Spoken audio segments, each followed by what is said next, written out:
अस्तु।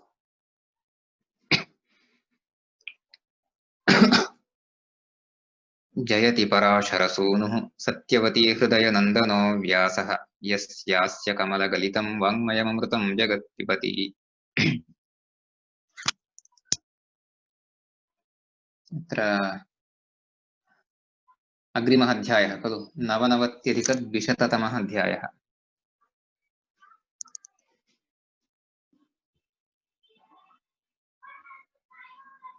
तदेव खलु पठनीयम्। आम् आम् प्रथमश्लोकस्य आरम्भः। हा अस्तु। तस्यां रात्र्यां व्यतीतायाम् उदिते सूर्यमण्डले कृतपौर्वाह्निकाः सर्वे समेयुस्ते तपोधनाः।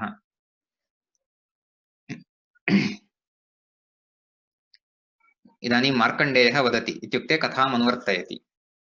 तस्यां रात्र्यां व्यतीतायाम् उदिते सूर्यमण्डले, सा रात्रिः अतीता, यस्यां रात्रौ एतत् सर्वम् प्रवृत्तम् इत्युक्ते पूर्वस्यां रात्रौ एतत् सर्वं प्रवृत्तम्।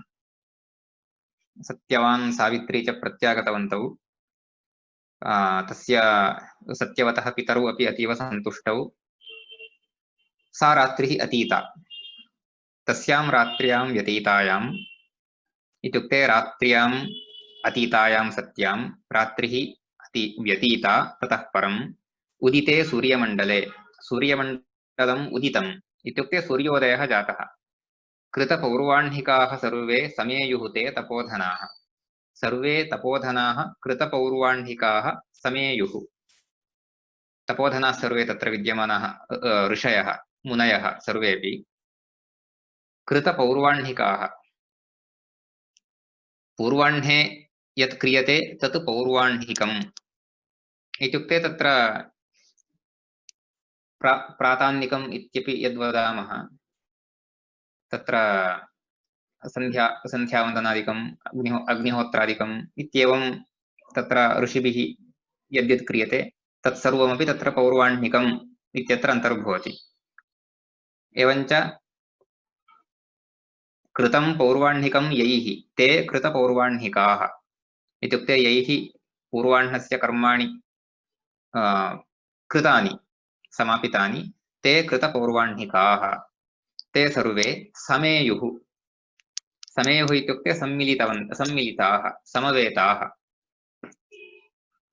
समेयुः इति तत्र समैति, क्षम्यतां, समेति इति क्रियापदम्। एति इतः यन्ति इति यत् क्रियापदमस्ति तदेव। समीयाय समेयतुः समेयुः इति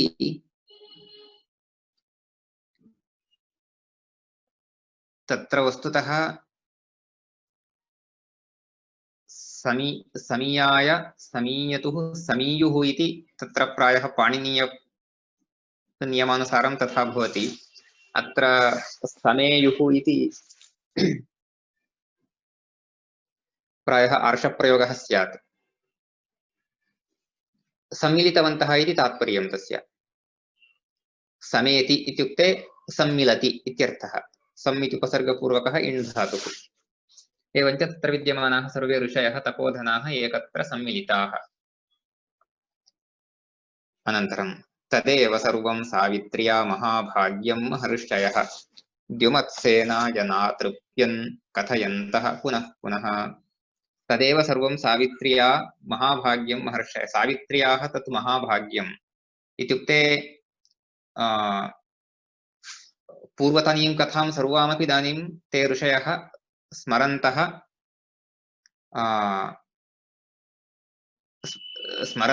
तद्विषये तत्र सम्भाषणं कुर्वन्तः ते तृप्तिमेव न प्राप्तवन्तः इति। इत्युक्ते तस्याः कथा तथा सन्तोषजनिका आसीत्। इत्युक्ते सत्यवान् अल्पायुः इति ज्ञात्वापि सा तं परिणीतवती। ततः परं तस्य दीर्घायुषः प्राप्त्यर्थं व्रतादिकम् आचरितवती।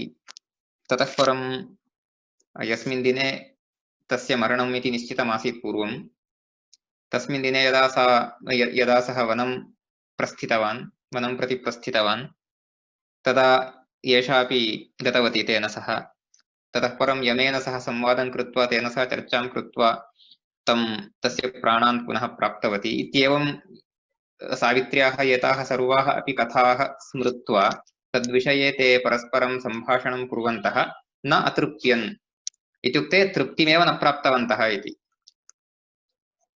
यावदपि सम्भाषणं करोतु तस्याः विषये तेषां तृप्तिरेव न जाता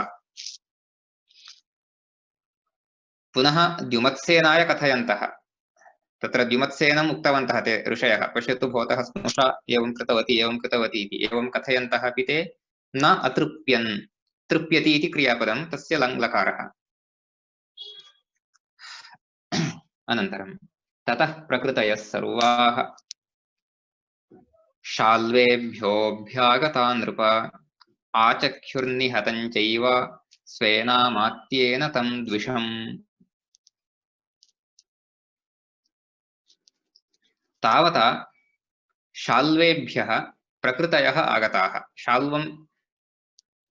शाल्वः इति तत्र शाल्वराज्यं शाल्वाः इति तत्र प्रान्तवाचकशब्दाः ये सन्ति अथवा जनपदवाचकाः शब्दाः ये सन्ति ते बहुवचने प्रयुज्यन्ते कुरवः इत्युक्ते कुरुराज्यम् इत्यर्थः कुरवः इत्युक्ते अथवा पाञ्चालाः इत्युक्ते पाञ्चालराज्यम् इति अंगाः वंगाः केरलाः कर्णाटकाः इत्येवं प्राचीनप्रयोगः एवं भवति तत्र कर्णाटकम् अथवा कर्णाटकः इति पुंलिङ्गे चेत् कर्णाटकः इति एकवचने प्रयोगः न भवति केरलः इति एकवचने प्रयोगः न भवति आन्ध्रः इति एकवचने प्रयोगः न भवति आन्ध्राः इत्येव प्रयोगः भवति तत्र वंगाः इति प्रयोगः कलिङ्गाः इति प्रयोगः एवं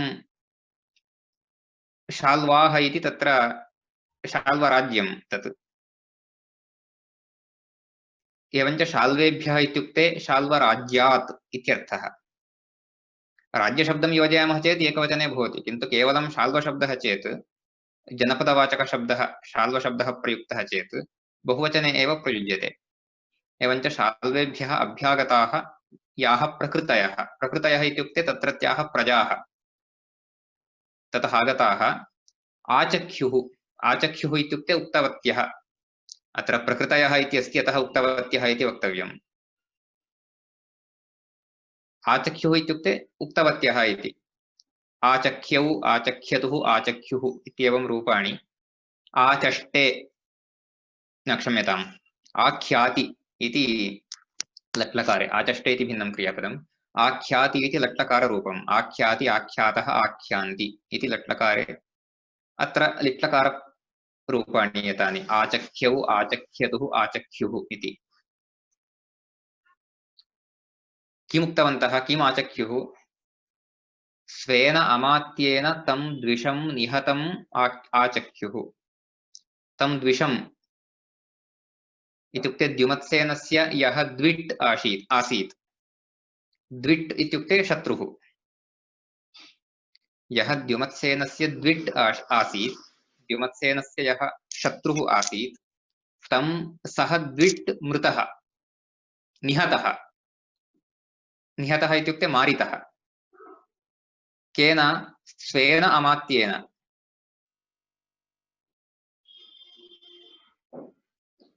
तस्य इत्युक्ते शत्रोः अमात्यः यः अस्ति शत्रुराजस्य अमात्यः यः अस्ति तेन सः अमात्यः एव तं राजानं मारितवान् इति एतं विषयं ताः प्रजाः याः प्रजाः आगताः ताः प्रजाः एतस्मै राज्ञे उक्तवत्यः तं द्विषम् अत्र द्विषम् इति द्विट् इति तत्र प्रथमविभक्तौ एकवचनं द्विष् इति प्रातिपदिकम् तत्र प्रातिपदिके मूर्धन्यषकारः अस्ति द्विष् इति द्विट् द्विषौ द्विषः द्विषम् इति द्वितीयाविभक्तौ एकवचने रूपम् अनन्तरं तं मन्त्रिणा हतं श्रुत्वा ससहायं सबान्धवं न्यवेदयन् यथावृत्तं विद्रुतं च द्विषद्बलम् तं मन्त्रिणा हतं श्रुत्वा ससहायं सबान्धवं तम् इत्युक्ते तं द्विषं राजानं मन्त्रिणा हतं श्रुत्वा सः शत्रुराजः मन्त्रिणा हतः इति एतां वार्तां श्रुत्वा ससहायं सबान्धवं न्यवेदयद् यथावृत्तं विद्रुतं च द्विषद्बलम्। कथं सः राजा मृतः इत्युक्ते ससहायं मृतः, सबान्धवं मृतः। सहायः इत्युक्ते मित्रम् इत्यर्थः। ससहायं मृतः इत्युक्ते तस्य मित्राणि यानि सन्ति तैः मित्रैः सह सोऽपि मृतः। सबान्धवं तस्य बान्धवाः ये सन्ति तैः बान्धवैः सह सः राजा मृतः। विद्रुतं च द्विषद्बलं, द्विषद्बलं सर्वं विद्रुतं। विद्रुतम् इत्युक्ते सर्व इतस्ततः विकीर्णम् इत्युक्ते तत्र सैन्यम् इदानीम् एकत्रीभूय योद्धुं न शक्नोति, युद्धं कर्तुं न शक्नोति। सैन्यम् इतस्ततः विकीर्णं जातम् इदानीं। सैनिकाः सर्वत्र पलायितवन्तः इति यथावृत्तं न्यवेदयन्। यद्यत् प्रवृत्तं तत्र तत्सर्वमपि न्यवेदयन् इत्युक्ते निवेदितवत्यः। निवेदितवत्यः इति स्त्रीलिङ्गे किमर्थं? तत्र प्रकृतयः इति अथवा तत्र पूर्वं प्रकृतयः इति शब्दः प्रयुक्तः। तेन सह अन्वयः क्रियते चेत् ताः न्यवेदयन्, प्रकृतयः निवेदितवत्यः इति स्त्रीलिङ्गे प्रयोक्तव्यम्।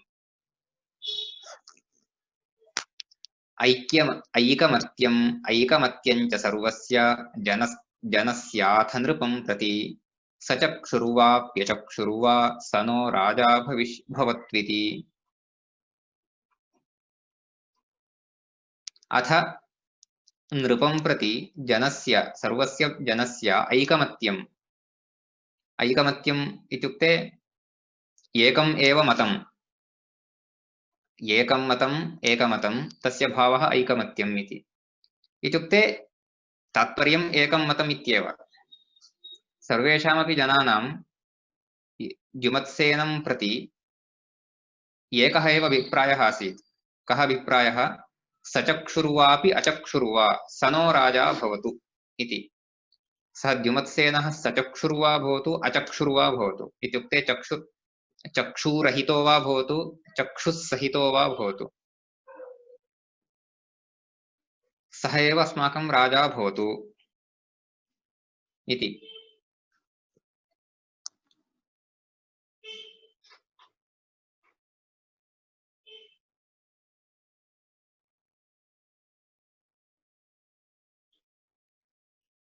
चक्षुषी च क्षम्यताम्,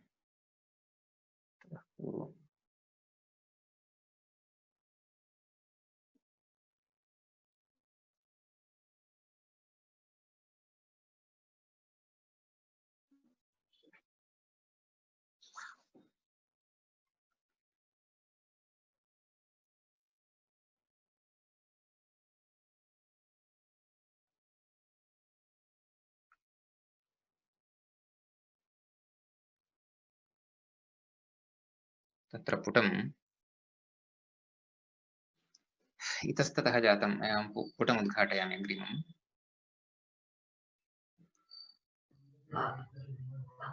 एकपञ्चाशदधिकनवशते।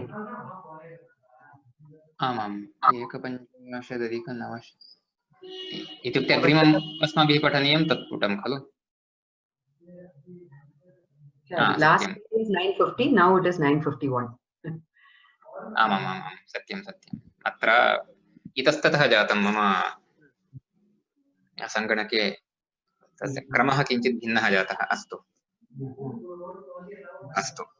अनेन निश्चयेनेह वयं प्रस्थापिता नृप प्राप्तानि यानानि चतुरङ्गं च ते बलम्। इदानीं ताः प्रजाः आगत्य उक्तवत्यः, इत्युक्ते एतस्य राज्ञः जनाः आगत्य उक्तवन्तः, अनेन निश्चयेन इह वयं प्रस्थापिता नृप। इह वयं प्रस्थापिताः, इह वयं प्रस्थापिताः इत्युक्ते अत्रागत्य वयम् उपस्थिताः इति। अनेन निश्चयेन इत्युक्ते एतं निश्चयं कृत्वा वयमत्र आगताः स्मः। कं निश्चयं कृत्वा? भवतः दृष्टिशक्तिः भवतु न वा, राजा तु अस्माकं राजा तु भवानेव भवेत् इत्येवं निश्चयं कृत्वा वयमत्र आगत्य भवतः पुरतः उपस्थिताः स्मः। प्राप्तानीमानि यानानि चतुरङ्गं च ते बलम्। पश्यतु, एतानि तव यानानि प्राप्तानि। प्राप्तानि इत्युक्ते भवन्तं नेतुम् अत्र यानान्यपि आगतानि सन्ति। चतुरङ्गबलमपि आगतमस्ति। चतुरङ्गबलम् इत्युक्ते पदातयः इत्युक्ते भूमौ स्थित्वा ये युद्धं कुर्वन्ति ते पदातयः, अश्वारोहिणः, गजारोहिणः, तथैव रथारोहिणः इत्येवम् एतावन्तः भवन्ति। इत्युक्ते पदातिः, अश्वाः, गजाः, रथाः च इत्येवं मिलित्वा चतुरङ्गबलम् इति उच्यते, चतुरङ्गसैन्यम् इति वा। एतत् सर्वम् इदानीम् आगत्य तत्र उपस्थितम्। एतं राजानम् इत्युक्ते द्युमत्सेनं नेतुं यानमपि आगतम्।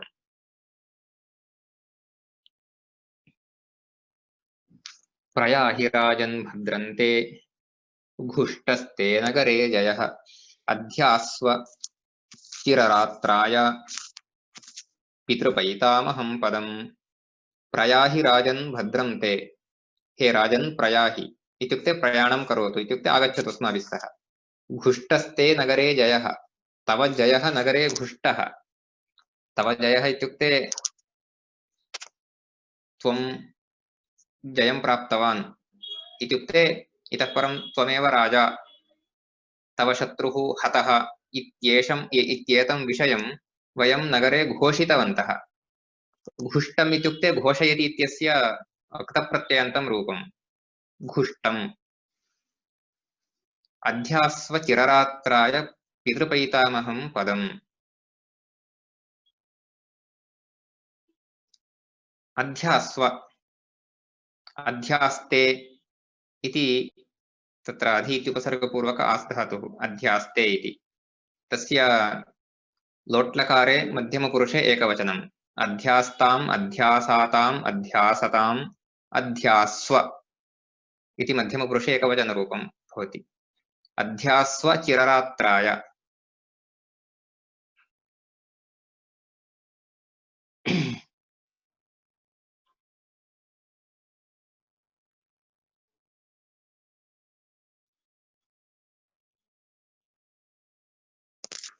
तत्र चिररात्राय इत्यस्य तत्र अनुवादः कृतः दीर्घकालपर्यन्तम् इति। इत्युक्ते तत्र चिररात्रः इति शब्दः यद्यपि प्रयुक्तः, तथापि तत्र रात्रिः न विवक्षिता, अपि तु दीर्घकालं यावत् इति तात्पर्यं तत्र दृश्यते। एवञ्च चिररात्राय अध्यास्व। किमध्यास्व? पितृपैतामहं पदम् इत्युक्ते भवतः पिता यत् पदम् अध्यासितवान्, तथैव भवतः पितामहः यत् पदम् अध्यासितवान् तत् पदं भवानपि अध्यास्ताम् इति। इत्युक्ते किम्? सिंहासनमेव। एतस्य पितामहः इत्यादयः सर्वे किम् अध्यासितवन्तः? तत् सिंहासनमेव अध्यासितवन्तः। इत्युक्ते तत्र राजपदवीम् अध्यासितवन्तः। अतः तामेव राजपदवीं भवानपि अध्यास्ताम्। अत्र अध्यास्व इति त्वम् इति अध्याहारः करणीयः। भवान् इति अध्याहारः कृतः चेत् अध्यास्ताम् इति वक्तव्यम्। अनन्तरं चक्षुष्मन्तं च तं दृष्ट्वा राजानं वपुषान्वितं मूर्ध्ना निपतिताः सर्वे विस्मयोत्फुल्ललोचनाः। चक्षुष्मन्तं च तं दृष्ट्वा राजानं वपुषान्वितं। वपुषा अन्वितं चक्षुष्मन्तं तं राजानं दृष्ट्वा। वपुषा अन्वितम् इत्युक्ते वपुः इत्युक्ते शरीरम्। अत्र वपुषा अन्वितम् इत्युक्ते शरीरेण युक्तम् इति। किन्तु शरीरेण युक्तम् इत्युक्ते तत्र शोभनेन शरीरेण युक्तम् इति। एवञ्च शोभनेन शरीरेण युक्तं राजानं दृष्ट्वा पुनः तं कथं कीदृशं तं दृष्ट्वा चक्षुष्मान् इत्युक्ते इदानीं सः चक्षुः प्राप्तवान् अस्ति, अतः तादृशं चक्षुष्मन्तं तं दृष्ट्वा मूर्ध्ना निपतिताः सर्वे। मूर्ध्ना निपतिताः इत्युक्ते साष्टाङ्गप्रणामं कृतवन्तः इति। मूर्ध्ना निपतिताः सर्वे विस्मयोत्फुल्ललोचनाः, विस्मयेन उत्फुल्ललोचनाः, विस्मयेन आश्चर्येण उत्फुल्ललोचनाः। उत्फुल्लमित्युक्ते विकसितम् इति। येषां नेत्राणि येषां लोचनानि विकसितानि ते उत्फुल्ललोचनाः। तादृशाः ते सर्वेपि मूर्ध्ना निपतिताः इत्युक्ते तस्मै साष्टाङ्गप्रणामं कृतवन्तः। ततोऽभिवाद्य तान् वृद्धान् द्विजान् आश्रमवासिनः तैश्चाभिपूजितः सर्वैः प्रययौ नगरं प्रति। ततः अभिवाद्य तान् वृद्धान्। तत्र इदानीम् आश्रमात् राज्यं प्रति गन्तव्यं तेन। तत्र आश्रमे ये ये वृद्धाः सन्ति इत्युक्ते ये ऋषयः तत्र सन्ति, तपस्विनः ये सन्ति, तान् वृद्धान् तथैव द्विजान् आश्रमवासिनः ये द्विजाः सन्ति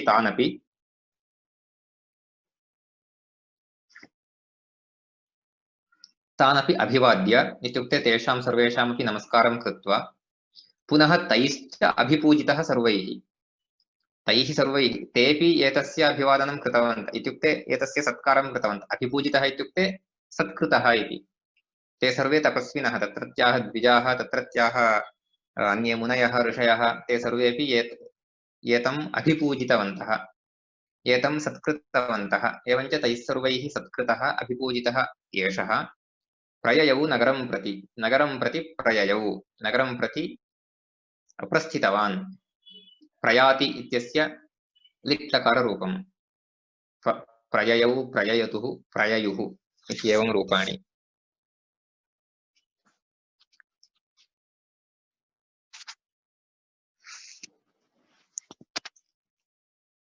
अनन्तरं शैब्या च सह सावित्र्या स्वास्तीर्णेन सुवर्चसा नरयुक्तेन यानेन प्रययौ सेनयावृता। शैब्या च सह सावित्र्या। शैब्या इत्युक्ते द्युमत्सेनस्य पत्नी। सर्वत्रापि तस्य शैब्या इत्येव उच्यते। सा किं कृतवती? सावित्र्या सह स्वास्तीर्णेन सुवर्चसा। आस्तीर्णम् इत्युक्ते आच्छादनम् इत्युक्ते तत्र नरयुक्तेन यानेन। नरयुक्तं यानम् इत्युक्ते मनुष्यैः उह्यमानं यानम् इति। यद् यानं मनुष्यैः उह्यते इत्युक्ते मनुष्याः यद् यानं वहन्ति तद् यानं नरयुक्तं यानम् इत्युक्ते तत्र ज्ञायते खलु। एवं तत्र अग्रतः पृष्ठतः च एवं गृह्णन्ति, मध्ये तत्र पेटिका इव। पेटिका इत्युक्ते तत्र अन्तः कश्चित् उपविशति अथवा काचित् उपविशति। तत्र सावित्री शैब्या च इत्येते द्वे उपविष्टवत्यौ।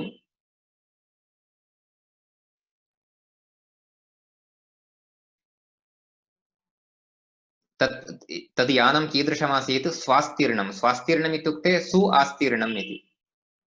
आस्तीर्णम् इत्युक्ते आच्छादितं, सु आच्छादितं, सु आस्तीर्णं, स्वास्तीर्णं, तत्र सन्धिः कृतः तावदेव। एवञ्च तस्मिन् उपविश्य तौ द्वौ प्रययतुः इति वक्तव्यम्। अत्र तु शैब्या सावित्र्या सह प्रययौ इत्यतः तत्र एकवचनं। सेनया वृता। सेनया वृता इत्युक्ते सेनया परिवृता सती सा सावित्र्या सह गतवती, प्रयाणं कृतवती। ततः अभिशिशिचुः ततोऽभिशिशिचुः प्रीत्या द्युमत्सेनं पुरोहिताः पुत्रं चास्य महात्मानं यौवराज्येऽभ्यषेचयन्। ततः अभिशिशिचुः तत्र अभिषेकं कृतवन्तः इत्यर्थः तत्र लट्लकाररूपम् अभिषिञ्चति इति अभिषिञ्चति इति लट्लकारे अभिषिञ्चति अभिषिञ्चतः अभिषिञ्चन्ति इति लट्लकारे रूपाणि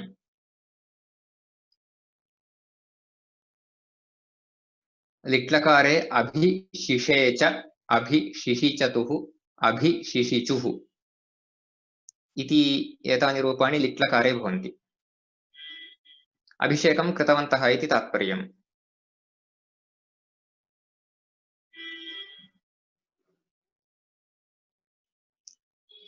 एवं पुरोहिताः द्युमत्सेनं प्रीत्या अभिशिशिचुः तस्य अभिषेकं कृतवन्तः तस्य पुत्रं चास्य महात्मानं यौवराज्ये अभ्यषेचयन् तस्य पुत्रं द्युमत्सेनस्य पुत्रम् इत्युक्ते महात्मानं सत्यवन्तं यौवराज्ये अभ्यषेचयन् यौवराज्याभिषेकं कृतवन्तः इत्युक्ते सः युवराजः अभवत्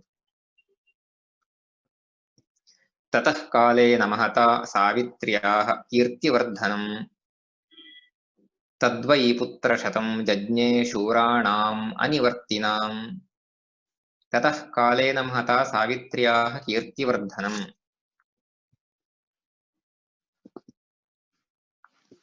कीर्तिवर्धनं पुत्रशतं तत्र पुत्रशतम् इति शब्दः प्रयुक्तः अतः कीर्तिवर्धनम् इति विशेषणत्वेन नपुंसकलिङ्गे कीर्तिवर्धनं पुत्रशतम् इत्युक्ते सावित्र्याः कीर्तिवर्धकाः 100 पुत्राः जज्ञे इत्युक्ते जाताः शूराणाम् अनिवर्तिनाम्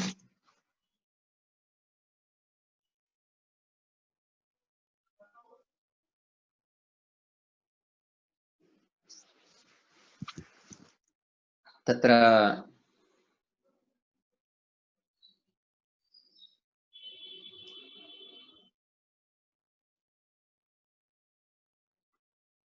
सावित्र्याः ततः कालेन महता सावित्र्याः कीर्तिवर्धनम्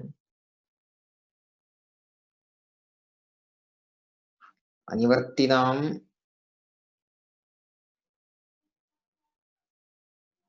तत्र षष्ठी विभक्तिप्रयोगः कृतः तत्र अन्वयः तथा सम्यक् न दृश्यते अनिवर्तिनः शूराः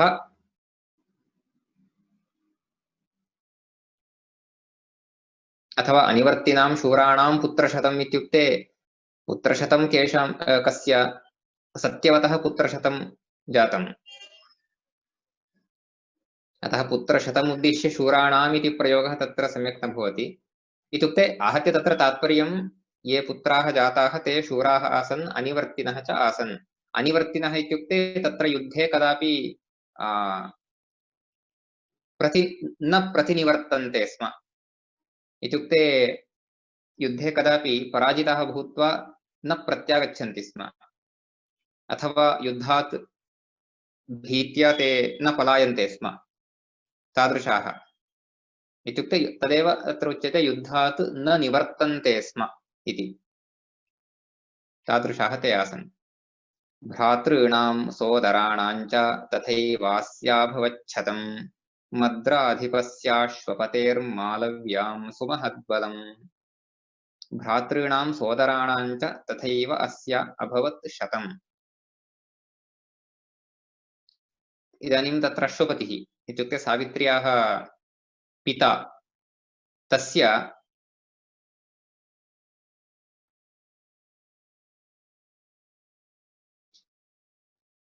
पुत्राः जाताः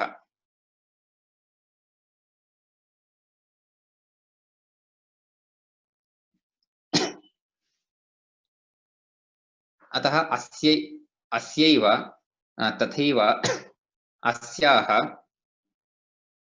भ्रातॄणां सोदराणां च 100 अभवत्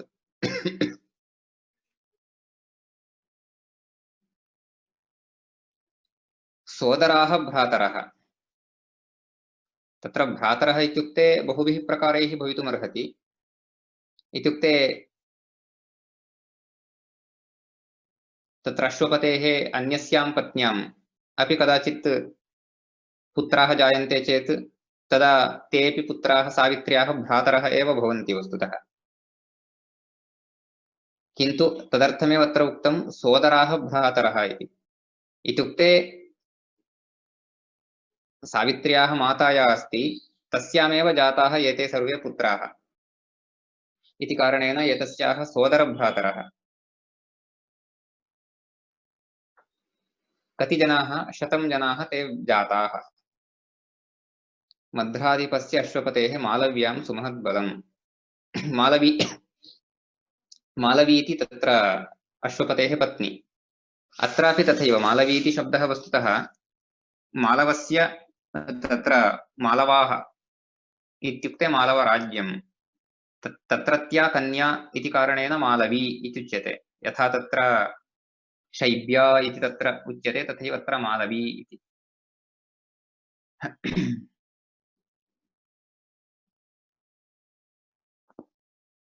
एवञ्च अश्वपतेः तस्य पत्न्यां 100 पुत्राः सञ्जाताः। ते सर्वे सावित्र्याः भ्रातरः। एवमात्मा पिता माता श्वश्रूः श्वशुर एव च भर्तुः कुलं च सावित्र्या सर्वं कृच्छ्रात् समुद्धृतम्। एवं रीत्या एवं प्रकारेण आत्मा इत्युक्ते स्वम् इत्युक्ते एषा स्वस्यापि उद्धारं कृतवती। व्रतादिकं कृत्वा पातिव्रत्यं प्रदर्श्य एषा स्वस्यापि उद्धारं कृतवती। अतः तया आत्मा अपि उद्धृतः। इत्युक्ते स्वम् अपि उद्धृतं, पिता उद्धृतः, माता उद्धृता, श्वश्रूः उद्धृता, श्वशुरः उद्धृतः, भर्तुः कुलम् उद्धृतम्। एवञ्च सर्वं कृच्छ्रात् समुद्धृतं। कृच्छ्रात् इत्युक्ते अतीव कष्टात्। कृच्छ्रम् इत्युक्ते कष्टम्। इत्युक्ते एतत् सर्वमपि अतीव कष्टे आसीत्। इत्युक्ते सङ्कटग्रस्तम् आसीत्। तादृशम् एतत् सर्वं सम्पूर्णं कुलं एतया उद्धृतम्। तथैवैषा हि कल्याणी द्रौपदी शीलसम्मता तारयिष्यति वः सर्वान् सावित्रीव कुलाङ्गना। एतावदुक्त्वा सः वदति, कः मार्कण्डेयः, तथैव एषा कल्याणी। इदानीम् एषा कथा तु मार्कण्डेयः वदति, एतां कथां मार्कण्डेयः वदति, युधिष्ठिरं वदति। तत्र एतस्याः कथायाः आरम्भः कथं जातः इति अस्माभिः स्मर्तव्यम्। यदा युधिष्ठिरः वनवासकाले सर्वान् अपि पृच्छति, इदानीम् अग्रे का गतिः अस्माकं, राज्यात् भ्रष्टाः वयम्, अस्माकं शत्रवः अस्मान् वञ्चितवन्तः, इदानीं किं कुर्मः, किं भविष्यति अस्माकम् इत्येवं यदा युधिष्ठिरः सर्वान् ऋषीन् पृच्छति, तदा एकैकोऽपि ऋषिः विविधाः कथाः वदति। एकैकः ऋषिः एकैकां कथां वदति इत्येवं रीत्या तत्र बह्व्यः कथाः उक्ताः। एवं रीत्या मार्कण्डेयेन उक्ता कथा एषा।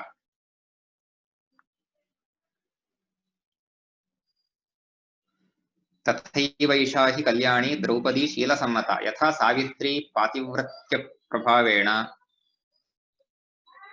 स्वस्य शीलेन स्वस्य तपसा पातिव्रत्येन यथा सा समग्रं कुलम् उद्धृतवती, तथा एषा शीलसम्मता द्रौपदी अपि वः सर्वान् तारयिष्यति। सावित्री इव एषा द्रौपदी अपि वः सर्वान् इत्युक्ते युष्मान् सर्वान्, वः इत्युक्ते युष्मान् इति, युष्मान् सर्वान् तारयिष्यति। तारयति इत्युक्ते तत्र अन्यत् पारं नयति, अन्यत् तीरं नयति। इत्युक्ते एतस्य दुःखस्य तीरं नयति इत्युक्ते एतत् दुःखम् अतिक्रान्तुम् एषा साहाय्यं करिष्यति।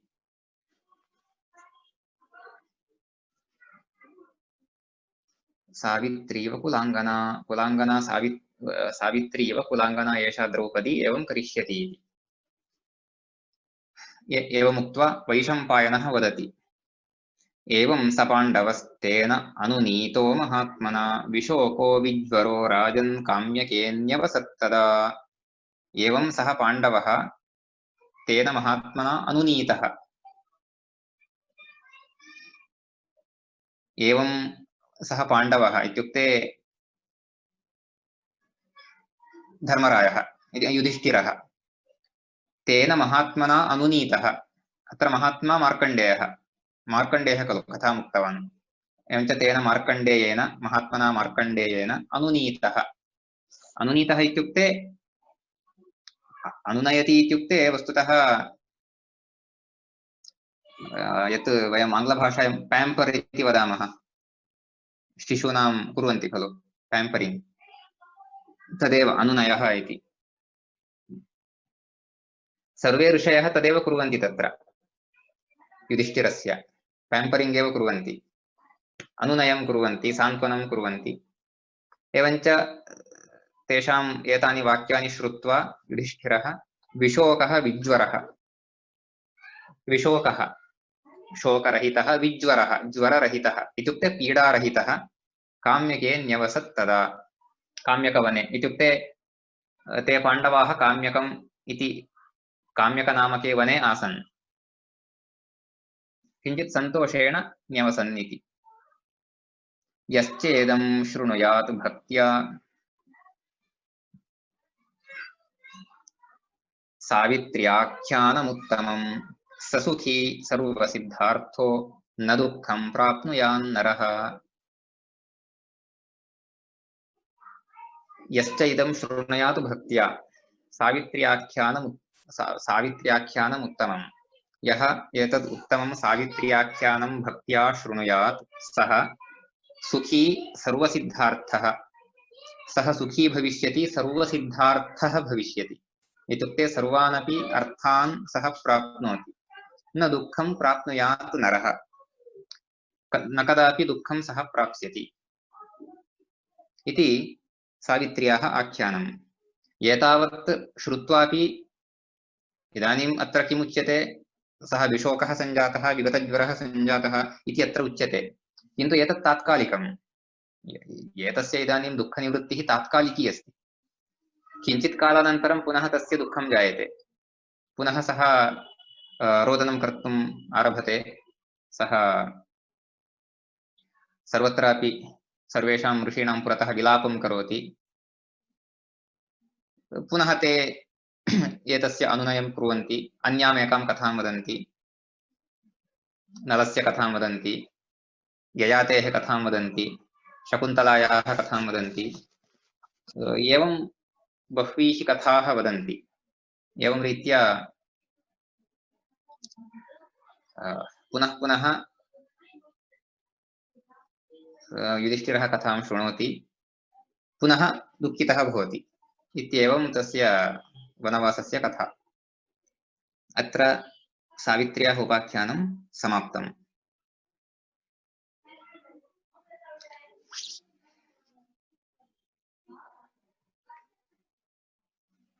अग्रिमः भागः भिन्नः एव, तत् वस्तुतः एतेन सह चित्रे एतदपि आगतं, किन्तु सः भागः भिन्नः अस्ति।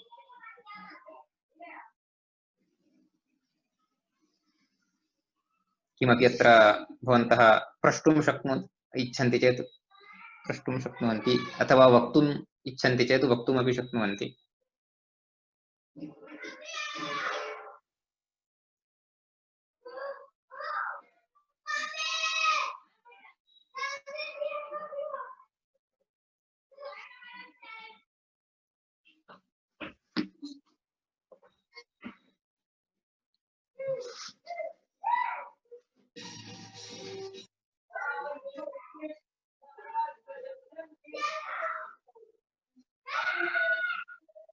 महोदय, विजया भगिनी वदतु। संख्यानां विषये मम कश्चन प्रश्नः अस्ति। कस्य विषये? संख्यानां विषये। संख्यानां विषये वा? अस्तु। यतः ह्यः एव मम ज्ञानोदयः अभवत्। युगपत् भ्रमः अपि अस्ति। कस्य वृक्षस्य अधः? तत्र कृपया भवान् मम अवगमनं समीचीनं वा न वा इति कृपया वदतु। ज्ञानोदयः कस्य वृक्षस्य अधः अभवत् इति? तथा वा? अत्र तु बहिः स्थातुमेव न शक्नोमि, शैत्यं बहु अधिकम् अस्ति, अतः गृहे एव जातः। सम्यक् सम्यक्, वदतु। यतः कतिभ्यः वर्षेभ्यः इति कश्चन मां पृच्छति, कतिभ्यः वर्षेभ्यः संस्कृतं पठति इति। तत्र 15 वर्षेभ्यः इति एकं पदं वदामि, अथवा समस्तपदम्, अथवा व्यस्तप्रयोगे 15 वर्षेभ्यः वा अथवा 15 वा? 15. तत्र 15 अपि नकारान्तम् अस्ति, सत्यम्। अतः 15 इति वक्तव्यम्। अस्तु, तथा एव सहस्रवर्षेभ्यः। सहस्रवर्षेभ्यः, आम्। तत्र सहस्रात् वर्षेभ्यः, तत्र सहस्रात् वर्षेभ्यः इति वक्तव्यम्। एकवचनप्रयोगः करणीयः तत्र। नपुंसकलिङ्गं सहस्रम् इति। सत्यम्। इत्युक्ते 20तः अग्रे ये शब्दाः सन्ति तेषां प्रयोगः एकवचने करणीयः इति नियमः। अतः 20 वर्षेभ्यः, 30 वर्षेभ्यः, 100 वर्षेभ्यः, सहस्रात् वर्षेभ्यः इत्येवम्। तर्हि यदि समाहारद्विगुं कुर्मः चेत् सहस्रवर्षात् इति वक्तुं शक्नुमः वा? समाहारद्विगुं यदि कुर्मः, सहस्रवर्षम् इति वदामः खलु महोदय, द्विगुः। आम्। किन्तु तत्र समाहारद्विगुं भवती कर्तुम् इच्छति चेत् सहस्रवर्षी इति भवति। सहस्रस्य वर्षाणां समाहारः इत्यर्थे सहस्रवर्षी इति समस्तपदं भवति। यतोहि वर्षम् इति अकारान्तम् इति कारणेन तत्र ईकारान्तं भवति समाहारद्विगौ। तत् स्त्रीलिङ्गपदं न? सत्यं। शतशब्दः, सहस्रशब्दः, एवमेव वर्षशब्दः, एते सर्वेपि अकारान्तशब्दाः सन्ति इति कारणेन, यथा तत्र सप्तशती इत्यस्ति खलु। सप्तशती इति कथं भवति इत्युक्ते सप्तानां शतानां समाहारः सप्तशती इति। सप्तानां शतानां समाहारः, तत्र शतानाम् इति तत्र कस्यापि विशेषणत्वेन नास्ति, अतः तत्र बहुवचनप्रयोगोऽपि भवितुमर्हति। यदा संख्यावाचकशब्दः यस्य कस्यापि विशेषणत्वेन प्रयुज्यते तदा एकवचने एव प्रयोक्तव्यः। इत्युक्ते सहस्रं वर्षाणि इत्यत्र सहस्रम् इति इदानीं वर्षाणि इत्यस्य विशेषणं, तत्र सहस्रम् इति एकवचने प्रयोक्तव्यम्। किन्तु सप्तशती इत्यत्र 700 भवन्ति, श्लोकानां तत्र 700 सन्ति। तत्र शतशब्दः कस्यापि विशेषणं न, अपि तु 7 इति शतशब्दस्य विशेषणं। शतम् इति तत्र विशेष्यम् अस्ति, तत्र बहुवचने प्रयोगः भवति 700। अतः सप्तानां शतानां समाहारः सप्तशती इति। तत् किमर्थमहम् उक्तवान्, तत्र अकारान्तशब्दः चेत् समाहारद्विगौ ईकारान्तत्वं भवति। तथैव अत्र सहस्रस्य वर्षाणां समाहारः इति भवति वक्तुम् इच्छति चेत्, तत्र द्विगुसमासं कर्तुम् इच्छति चेत् सहस्रवर्षी इति वक्तव्यम्। तदानीं सहस्रवर्ष्याः इति प्रयोगः करणीयः। पञ्चमी अस्ति। सहस्रवर्ष्याः इति ईकारान्तस्य पञ्चम्यन्तरूपं तथा भवति खलु। अतः सहस्रात् वर्षेभ्यः इति पृथगेव वक्तुम् उचितम्। तथा एव कति शब्दस्य अपि रूपाणि समानानि भवन्ति त्रिषु लिङ्गेषु अपि। त्रिषु लिङ्गेषु रूपाणि समानानि। अतः कति वर्षेभ्यः इति न वक्तव्यम्। कतिभ्यः वर्षेभ्यः इति वक्तव्यम्। धन्यवादः। अपरः प्रश्नः अस्ति। भवान् प्रायः 3 वर्षेभ्यः पूर्वं शिरोभितापः इति पदस्य विषये किञ्चित् उक्तवान्। तत्र प्रातिपदिकं भवति शिरस् अभितापः, सकारस्य शिरस् अभितापः। तत्र सकारस्य स्थाने विसर्गः अनन्तरम् उकारः, तथा प्रक्रिया किम् इति उक्तवान्। तत्र शिरस् सकारात् विसर्गः अहं यदा भवान् उक्तवान् तदा मया चिन्तितं ससजुषोरुः इति सूत्रेण ऋकारं रु आगच्छति, अनन्तरं करवसानयोर्विसर्जनीयम् इति तथा चिन्तितवती। परन्तु अनन्तरं किञ्चित् गवेषणं कृतवती। तत्र ससजुषोरुः इति पदान्तस्य सकारस्य एव, न तु प्रातिपदिकस्य इति। तर्हि केन सूत्रेण सकारस्य विसर्गः जातः शिरस्तः शिरः? एकवारम् अहं तर्हि तत्र कौमुद्यां दृष्ट्वा वदामि। यथा सूत्रमपेक्षितं खलु? आमां, योगीश्वरः इति वदामः, तत्र प्रातिपदिकं योगिन् इति नकारः। तत्र नकारस्य किं जातं? तत्र नकारः न श्रूयते। नकारः न श्रूयते इति खलु?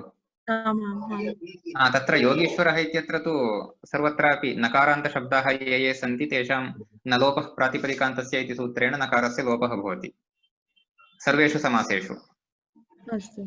सर्वेष्वपि समासेषु प्रातिपदिकान्ते विद्यमानस्य नकारस्य लोपः भवति न लोपः प्रातिपदिकान्तस्य इति सूत्रेण। अतः योगिन् इत्यत्र नकारस्य लोपः योगी इति इदानीम् अवशिष्टम्। अग्रे ईश्वरः इत्यस्ति खलु, तत्र सवर्णदीर्घसन्धिः भवति।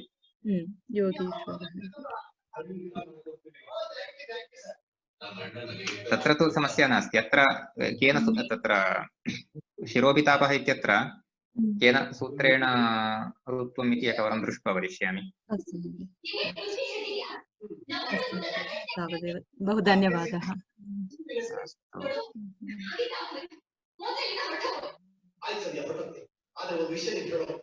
ನಮಸ್ಕಾರ. ಪ್ರತಿಮಾ ಭಗಿನಿ ನಮಸ್ಕಾರ. ನಾ ಕನ್ನಡದಲ್ಲಿ ಮಾತಾಡ್ತೀನಿ ಸರ್. ಪರವಾಗಿಲ್ಲ, ಹೇಳಿ ಹೇಳಿ. ಅಂದ್ರೆ ಕೇರಳ ಕರ್ನಾಟಕ ಅಂತ ಹೇಳಿದ್ರಲ್ಲ, ಕೇರಳ ಕರ್ನಾಟಕ ಅಂದ್ರೆ ಪ್ರಯೋಗದಲ್ಲಿ ಕೇರಳಂ ಕರ್ನಾಟಕ ಆ ರೀತಿ ಮಾಡಬಾರ್ದ? ಕೇರಳಂ ಅಲ್ಲ, ಈಗೆಲ್ಲರೂ ಮಾಡ್ತಾರೆ, ಪರವಾಗಿಲ್ಲ. ಯಾಕಂದ್ರೆ ಆಮೇಲೆ ಬಂದ ಪ್ರಯೋಗಗಳಲ್ಲೆಲ್ಲ ಅಂದ್ರೆ ಒಂದ್ ಸ್ವಲ್ಪ ಮಟ್ಟಿಗೆ ಅರ್ವಾಚೀನ ಪ್ರಯೋಗ ಅಂತ ಹೇಳ್ಬೋದಾದೊಂದಷ್ಟು ಅಂದ್ರೆ ಇತ್ತೀಚೆ ಒಂದು 200-300 ವರ್ಷಗಳಿಂದ ಈಚೆಗೆ ಮಾಡಿರೋ ಪ್ರಯೋಗಗಳಲ್ಲೆಲ್ಲ ಕೇರಳಂ ಕರ್ನಾಟಕಂ ಅಂತಲೇ ಇರೋದು. ಈಗ ಆ ರೀತಿ ಮಾಡಬಹುದು, ಮಾಡ್ಬೋದು, ಖಂಡಿತ ಮಾಡ್ಬೋದು. ಈಗ ಎಲ್ಲರೂ ಮಾಡ್ತಾರೆ. ಆದ್ರೆ ತುಂಬಾ ಪ್ರಾಚೀನ ಪ್ರಯೋಗ ಅಂದ್ರೆ ಈ ಮಹಾಭಾರತ, ರಾಮಾಯಣ, ಅದರ ನಂತರ ಸುಮಾರು ಈಗ ಕಾಳಿದಾಸನ ಪ್ರಯೋಗ, ಹೀಗೆ ಇಲ್ಲೆಲ್ಲ ಬಹುವಚನ ಪ್ರಯೋಗವನ್ನೇ ಮಾಡಿದ್ ನಾವು ನೋಡ್ತೀವಿ. ಈಗ ಬಹುವಚನ ಪ್ರಯೋಗ ಇಲ್ಲ. ಈಗ ಬಹುವಚನ ಪ್ರಯೋಗ ಯಾರು ಮಾಡಲ್ಲ. ಪ್ರಾಚೀನ ಪ್ರಯೋಗ ಅಷ್ಟೇ. ಅದೇ ಪ್ರಾಚೀನ ಕೆಲವೆಲ್ಲ ಪ್ರಯೋಗಗಳನ್ನ ನಮ್ಗೆ ಹಿಂದಿನದು ಮತ್ತು ಈಗಿದ್ದು ಸ್ವಲ್ಪ ವ್ಯತ್ಯಾಸ ಕಂಡು ಸ್ವಲ್ಪ ಕನ್ಫ್ಯೂಷನ್ ಆಗುತ್ತೆ ಸ್ವಲ್ಪ. ಆಮೇಲೆ ನಲಿಯುಕ್ತ ಯಾನಂ ಅಂದ್ರೆ ಮನುಷ್ಯರೇ ಕರ್ಕೊಂಡು ಹೋಗುವ ಒಂದು ಪಲ್ಲಕ್ಕಿ ಅಂತ ಹೇಳ್ತಾರಲ್ಲ ಅದು. ಪಲ್ಲಕ್ಕಿ. ಮತ್ತೆ ಪ್ರಯಯುಹು ಹೊರಟನು ಅಂದ್ರೆ ಪ್ರಯಯುಹು ಅದು ಯಾವ ರೀತಿಯಲ್ಲಿ, ಅದು ಯಾವ ಧಾತು ಮೂಲ ಪ್ರಯೋಗ? ಯಾತಿ ಇತಿ ಕ್ರಿಯಾಪದಂ ತತ್ರ. ಯಾತಿ ಹೋಗುವುದು. ಯಾತಿ ಅಂದ್ರೆ ಹೋಗೋದು. ಗಚ್ಚತಿ, ಯಾತಿ ಗಚ್ಚತಿ ಇತಿ. ಪ್ರ ಇತಿ ಉಪಸರ್ಗಃ ತತ್ರ. ಪ್ರಯಾತಿ ಪ್ರಯಾತಿ. ಆಮೇಲೆ ಪ್ರಯಾತಿ ಇತ್ಯುಕ್ತೆಪಿ ಗಚ್ಚತಿ ಇತ್ಯೇವ ಅರ್ಥಃ. ತಸ್ಯ ಲಿಟ್ಲಕಾರ ರೂಪಂ ಪ್ರಯಯೌ ಪ್ರಯಯತುಃ ಪ್ರಯಯುಃ ಇತ್ಯೇವಂ. ಸರಿ. ಮತ್ತೆ ಇದು ಜನರಲ್ ಆಗಿ ಈಗ ಗುರು ಬ್ರಹ್ಮ, ಗುರುರ್ ಬ್ರಹ್ಮ, ಗುರುರ್ ವಿಷ್ಣು ಹೇಳ್ತಾರಲ್ಲ, ಪರಂ ಬ್ರಹ್ಮನೋ ಪರಬ್ರಹ್ಮನೋ? गुरु साक्षात् परम ब्रह्म ಅದು ಸರಿ. परब्रह्म इत्यपि समीचीनं परं ब्रह्म इत्यपि समीचीनं ಎರಡು ಸರಿಯೇ ಎರಡು ಸರಿ ಯಾಕೆ ಅಂತಂದ್ರೆ समासं कुर्मः चेत् परब्रह्म इति समासं न कुर्मः चेत् परं ब्रह्म ನೀವು ಸಮಾಸ ಮಾಡಿದ್ರು ಸರಿನೇ ಸಮಾಸ ಮಾಡದೇ ಇದ್ರು ಸರಿನೇ ಹಾಗಾಗಿ ಅದು ಎರಡು ರೂಪನೂ ಸರಿ ಆಮೇಲೆ ಇನ್ನೊಂದು ಜನರಲ್ ಆಗಿ ವಾಗೀಶ್ವರಿ ಅಥವಾ ವಾಗೇಶ್ವರಿನ ವಾಕ್ ಈಶ್ವರಿ ಬರ್ತದಲ್ಲ ಅದು ಯಾವ ಅದು ವಾಗೀಶ್ವರಿನ ವಾಗೇಶ್ವರಿನ वागीश्वरी वाक् वाक् इति शब्दः अथवा वाग् इति शब्दः वागीश्वरी आगुत्ते अतः वाग् ईश्वरी वागीश्वरी ಸರಿ. ಇನ್ನೊಂದು ನಂದೊಂದು ಮನವಿ ಅಂದ್ರೆ ಹೀಗೆ ಉಪಾಖ್ಯಾನಗಳನ್ನು ಹೇಳ್ತಾ ಇರಿ, ನಮ್ಗೆ ಕೇಳಕ್ಕೆ ಸ್ವಲ್ಪ ಅನುಕೂಲ ಆಗುತ್ತೆ. ಇನ್ನೊಂದು ಯಾವ್ದಾದ್ರು ಉಪಾಖ್ಯಾನವನ್ನ ಇದೇ ರೀತಿ ಹೇಳಿ ಅಂತ ನಂದೊಂದು ಮನವಿ. ಶ್ರೀವಾಣಿಯವರು ಏನ್ ಮಾಡ್ತಾರೆ ನೋಡ್ಬೇಕು. ಶ್ರೀವಾಣಿ ಭಗಿನಿ ಯಥಾ ಚಿಂತಯತಿ ತಥಾ. ಅಲ್ಲ ಅಂದ್ರೆ ಸಂಸ್ಕೃತವನ್ನು ಕೇಳ್ತಾ ಸ್ವಲ್ಪ ಆದ್ರೂ ನಮ್ಗೆ ಸಂಸ್ಕೃತ ಆಸಕ್ತಿ ಇನ್ನೂ ಜಾಸ್ತಿ ಆಗಲಿ ಅಂತ ಅಷ್ಟೇ. ಮತ್ತೆ ಹೆಚ್ಚೇನು ನಮ್ಗೆ ಗೊತ್ತಿಲ್ಲ, ಕೇಳಿದ್ರೆ ಅರ್ಥ ಆಗುತ್ತೆ ಅಷ್ಟೇ. ಒಳ್ಳೇದು, ಖಂಡಿತ. ನಮಸ್ಕಾರ, ಧನ್ಯವಾದ. ನಮಸ್ಕಾರ ಮಹೋದಯ. ನಂದು ಅದೇ, ಏನಾದ್ರೂ ಮಾಡಿದ್ರೆ ಚೆನ್ನಾಗಿರುತ್ತೆ. ಕಾಳಿದಾಸರ ಕಾಳಿದಾಸನ ಶಕುಂತಲ ಅಥವಾ ಭಾವಭೂತಿ ಪ್ರತಿಮಾ ನಾಟಕಂ ಅಂತದ್ದು. ಬಾಣಭಟ್ಟನ ಕಾದಂಬರಿ ಆಗುತ್ತೆ. ಬಾಣಭಟ್ಟನ ಕಾದಂಬರಿ ಯಾವ್ದು ಬೇಕಾದ್ರೂ ಯತ್ಕಿಮಪಿ ಕರ್ತುಂ ಶಕ್ನುಮಃ. ಯಾವ್ದಾದ್ರು ಹೀಗೆ ಒಂದೊಂದೇ ಸಣ್ಣ ಸಣ್ಣದಾಗಿ ನಮ್ಗೆ ಹೇಳ್ತಾರೆ. ಧನ್ಯವಾದः. अस्तु अस्तु, अवश्यं चिन्तयामः. अग्रे पठामः, अग्रेपि किमपि पठामः, चिन्तयामः किम् इति. श्रीवाणी भगिन्या सह चर्चां कृत्वा अहं वदिष्यामि. धन्यवादः सर. धन्यवादः. We will wait for the next announcement. Thank you. अग्रिमं किं पाठयति इति वदतु. अवश्यं वदिष्यामि. धन्यवादः.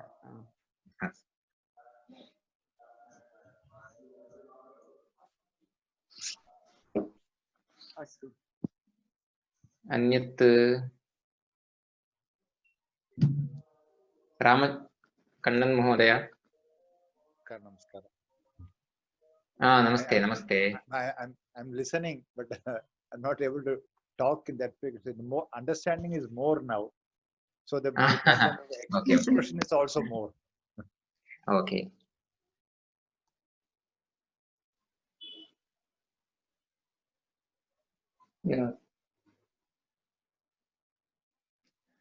निरन्तरं शृण्वन् भवतु, तदा सम्यक् भवति. Keep listening something in Sanskrit. I'm listening to the daily Sanskrit news.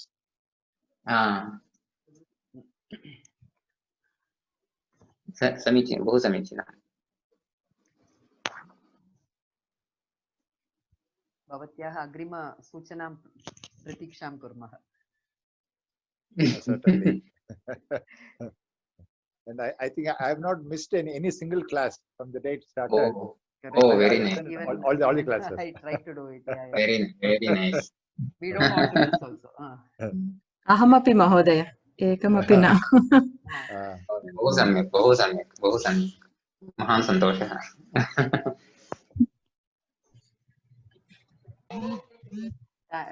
In fact, Vani Mahodaya, धन्यवादः. Yes. For organizing. Yes, yeah. We'll propose a vote of thanks to both Gyanamurthy Mahodaya and Vani Bhagini. big clap. So without the listeners, there is nothing much we can do. So first thanks listener, to all. I think this is the core strength. Four of us, and probably 5. Vijaya Bhagini, Jayashree, then Meena Bhagini, and I think Pratima also 4. And yeah, So five, Vijaya. five regulars. Five are the regulars. I think it started with a maximum strength of around 18. It went. Yes, 18, not 18. The very first class we had like around 36 or something. Yeah, 30. Yeah. Ah, 30. 36. Okay. And first Again, couple of weeks it was like that. 2-3 more Slowly it reduced. friends are planning to um, Ah. So But one in this is 6 also the fine actual because ratio. yeah, this is also fine because really who are interested are here, and we have several things planned. Actually, I am busy this Oh. week also. So next week, like Ganamurti Mahodaya said, we'll discuss which story to start, and we'll continue this. maybe Dushyanth I'll talk to or whatever. Ganamurti Mahodaya and I'll convey the message. But apart from that also, like we are planning to do like at one point I think Meena Bhagini or there was somebody, Jayashri actually. Jayashri Bhagini also suggested that we do something more than just listening. And even Vijaya Bhagini also suggested. So since I'm busy, I asked a couple of weeks time. So during Sankranti, we can start doing something like, since we finished Satyavan Savitri, what we are thinking is each of us can take a few shlokas and try to explain like how Ganamurti Mahodaya is doing. We can try to explain in our own words in simple Sanskritam. We'll just make an attempt. Definitely not, we may not be able to do like how Ganamurti Mahodaya is doing. But even if we are able to tell 1 or 2 lines about each shloka, whatever our understanding is in Sanskritam, we might be able to understand and tell in our own language in much detail, but in Sanskritam, whatever we are able to tell, I think that will improve our speaking skills in Sanskritam. We can So that is what maybe half an hour prior to this or half an hour later to this, we can do that. sure. So that Prior or even Yes. later, like since by Yeah, that's what, 8:30 we whichever are way, yeah. completing, we can maybe sit half an hour after that. half an hour more. Yeah, we can do that. Yes. And another thing is like how Ganamurti Mahodaya is doing for every Kriya Padam. What is the Latlakara Rupam? Which Rupam it is in right now in the shloka? And then what is the Latlakara Rupam? Because always going back to Latlakara Rupam will help us identify verbs easily. So these 2 things I think will help us a lot improving our Sanskritam speaking skills. Actually, I have another plan. तत्र किमिति वदामि. तत्र इदानीम् अत्र उपाख्यानं यत् वयं पठितवन्तः, अत्र तु विशेषशब्दाः प्रायेण न भवन्ति. इत्युक्ते भाषायाः विशेषाभ्यासार्थम् अस्माभिः अत्र अधिकं प्रयोजनं न भवेत्. किमर्थम् इत्युक्ते अत्र उपाख्याने ये शब्दाः भवन्ति तेषां प्रयोगं वयं कर्तुं कदाचित् न शक्नुमः. इत्युक्ते आर्षप्रयोगाः भवन्ति. इदानीं यत् संस्कृतम् अस्माभिः उपयुज्यते तत् संस्कृतम् अस्माभिः अभ्यसनीयं चेत् अन्यत् किमपि काव्यम् अस्माभिः पठनीयम्. यत्किमपि काव्यं भवितुमर्हति, उत्तमं किमपि काव्यम् अस्माभिः पठनीयं. तत्र कथम् इत्युक्ते एकैकस्यापि श्लोकस्य पदच्छेदः, अन्वयः, पदपरिचयः इत्येतत् सर्वं तत्र भवति. समासः, तत्र एकैकस्यापि समस्तपदस्य विषये वयं सम्यक् एव अभ्यासं कुर्मः. अत्र तु इदानीं सर्वेषां समस्तपदानां विग्रहवाक्यं वयं तथा न पठितवन्तः. किमर्थम् इत्युक्ते तत्र सामान्यरूपेण कृतम् इदानीं. किन्तु यदा काव्ये वयम् एतत् सर्वं पठामः तदा एकैकस्यापि शब्दस्य विग्रहवाक्यं, यदि समस्तपदं चेत् विग्रहवाक्यं, यदि तद्धितान्तरूपं तर्हि कः तद्धितप्रत्ययः, कः अर्थः तस्य इत्यादिकं.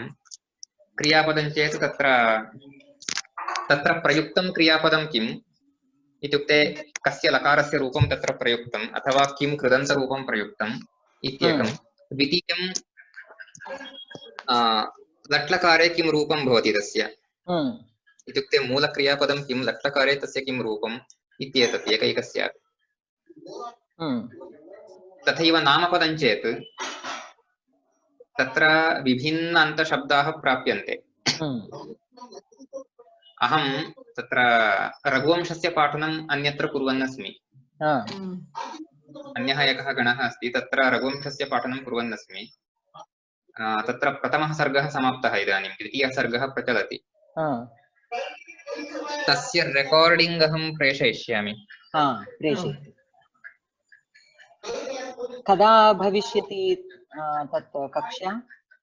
तत्तु बुधवासरे प्रातः 8:30तः 9:30 पर्यन्तं, शनिवासरे च तथैव। बुधवासरे शनिवासरे प्रातः शनिवासरे च। इत्युक्ते अस्माभिः वयम् इदानीं पृथक् एव गणं कुर्मः, अन्यत् किमपि पठामः। तत्र यत् प्रचलति तस्य रेकार्डिङ्ग् आवश्यकं चेत् अहं प्रेषयिष्यामि, चिन्ता नास्ति। रेकार्डिङ्ग् प्रेषयतु। तदपि श्रोतुं शक्नुवन्ति। अन्यथा यत्किमपि वयं किमपि पठितुमपि शक्नुमः, नूतनं किमपि। अस्तु। कुमारसम्भवं वा? कुमारसम्भवम्। कुमारसम्भवम्। यदि इदानीं तत्र रघुवंशं कालिदासस्य एव, कुमारसम्भवमपि तस्यैव भवति। यदि अन्यस्य कस्यापि अपेक्षितं तर्हि माघं, शिशुपालवधं। शिशुपालवधमपि भवितुमर्हति। माघस्य लेखनं किञ्चित् क्लिष्टं। किञ्चित् क्लिष्टमस्ति, किञ्चित् सरलम् अपेक्षितं चेत् अन्यत् किं स्वीकुर्मः? यत्किमपि स्तोत्रकाव्यं पठितुम् इच्छन्ति चेत् तथापि भवितुमर्हति। संक्रान्तिಯಿಂದ आदित्यहृदयं पठामः।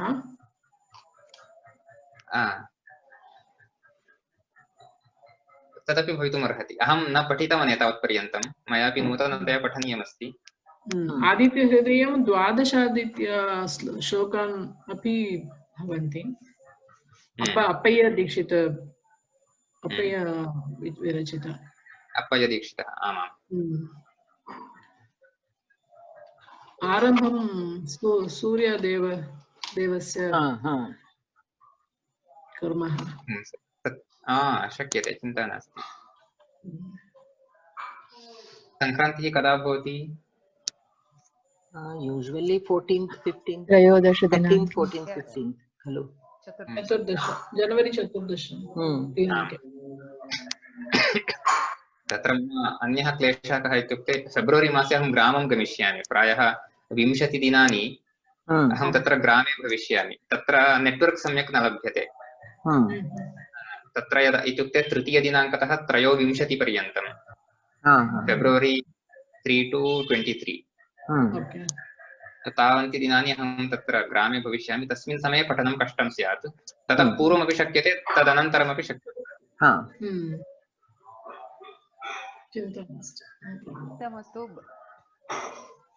Then we can do this, no? Before you leave, we can do the Aditya Hridayam. Yeah, that's a small. How many Complete it before you go, and then after you come back, we can start a kavya. But how many shlokas are there in Aditya Hridayam? Lagu. इत्युक्ते It's like 40